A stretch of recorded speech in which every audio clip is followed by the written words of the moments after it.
Je sais que vous êtes là. Je sens votre présence. Je sais que vous avez peur. Vous avez peur de nous. Vous avez peur du changement. Je ne connais pas l'avenir. Je ne suis pas venu vous dire comment tout ça finira. Je suis venu vous dire comment ça va commencer. Je vais raccrocher ce téléphone. Et ensuite je montrerai à tous ces gens ce que vous ne voulez pas qu'ils voient. Je leur ferai voir un monde sans vous. Un monde sans loi ni contrôle, sans limite ni frontières. Un monde où tout est possible. Ce que nous en ferons ne dépendra que de vous.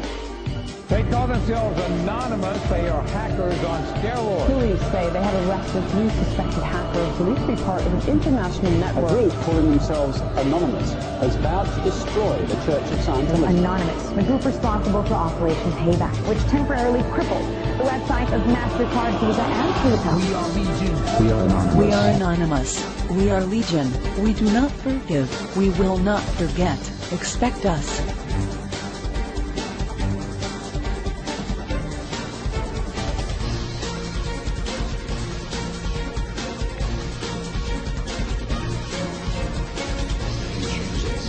Nous sommes les combattants de la liberté d'Internet. Slogan d'Anonymous, la communauté de pirates qui réagit vertement à la fermeture par la justice américaine du site de partage de fichiers sur Internet Mega Upload. En moins d'un quart d'heure, Anonymous riposte, des attaques multiples et concertées se déclenchent, misant à rendre inaccessibles de nombreux sites. Parmi les cibles, le FBI, le département américain de la justice, la Maison Blanche, mais encore Vivendi ou Universal Music. Anonymous signe là son plus grand fait d'armes. Article 35 des droits de l'homme. Quand le gouvernement viole les droits du peuple, l'insurrection est pour le peuple, et pour chaque portion du peuple, le plus sacré des droits et le plus indispensable des devoirs. Les responsables politiques, économiques, intellectuels et l'ensemble de la société ne doivent pas démissionner, ni se laisser impressionner par l'actuelle dictature internationale des marchés financiers qui menace la paix et la démocratie.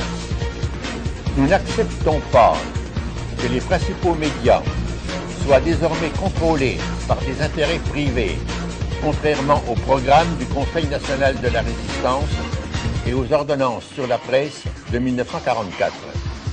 10 avril 2008, alors même que le projet de loi n'est pas encore voté, le Parlement européen adopte une résolution incitant les pays membres à éviter l'adoption de mesures allant à l'encontre des droits de l'homme, des droits civiques et des principes de proportionnalité, d'efficacité et d'effet dissuasif, tels que l'interruption de l'accès à Internet.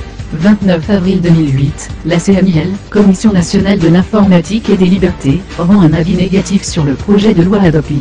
Elle rend un avis critique sur ce projet de loi, estimant qu'il n'offre pas les garanties nécessaires pour assurer un juste équilibre entre le respect de la vie privée et le respect des droits d'auteur. 10 juin 2009, le Conseil constitutionnel censure une partie de la loi.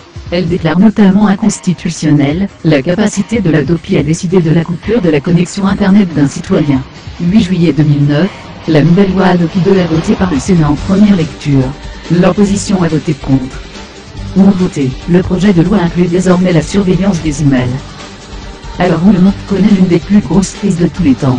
Alors où l'Internet permet à tous d'ouvrir les yeux sur certaines aberrations de notre système économique et culturel.